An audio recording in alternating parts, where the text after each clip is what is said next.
Hi, I'm Katie and I have celiac disease. Hi, I'm Tom and I have celiac disease.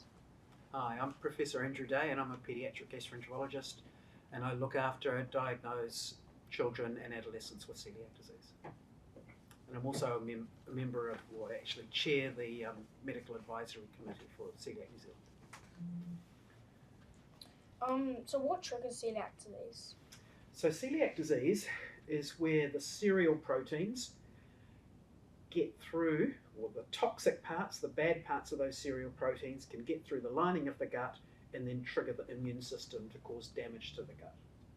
So sometimes that change can be triggered after an infection. So sometimes I've seen kids that are completely well and then they have a tummy bug, and then that starts the process rolling, and then things happen from there. But also for that process to happen, people need to have the right, be at risk of having celiac disease. So there's some genes that are really important in terms of why some people get celiac disease and some people don't. And when there's genes involved, things can run through the family. Why do people with celiac disease respond differently?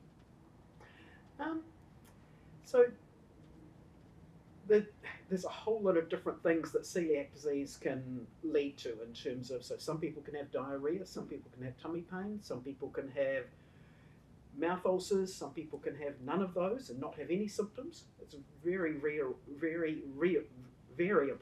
So there's a big range in terms of that.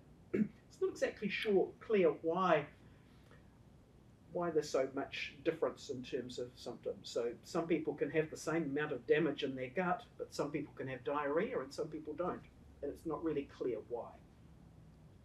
But the really important thing is that lots of things can be manifestations or the ways that celiac disease comes to the surface.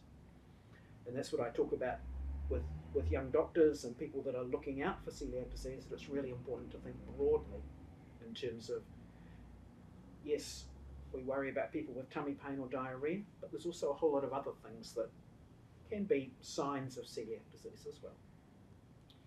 Which food brands are celiac friendly? So when starting a gluten-free diet, so the key treatment, the only treatment we have at the moment is having a gluten-free diet.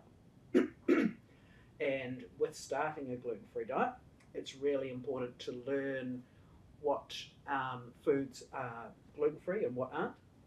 And there's a number of manufacturers that make gluten-free foods, and that's one of their sort of main products.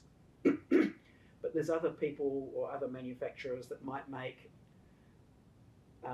one food that's gluten containing and another variant of that, like Wheat Bix as an example, that's gluten-free. The really key thing when you're learning to have a gluten-free diet and learning how to manage it is to know what to read on the labels, to know what to look for. Sometimes manufacturers are also a little bit sneaky, if you like. Sometimes their product can be gluten-free for a while and then something changes and now there's gluten in their food. And that's why it's really important to not just look at the label at the beginning, but just recheck over time as well. Sometimes those sort of changes, Coeliac New Zealand can be really helpful for making people aware.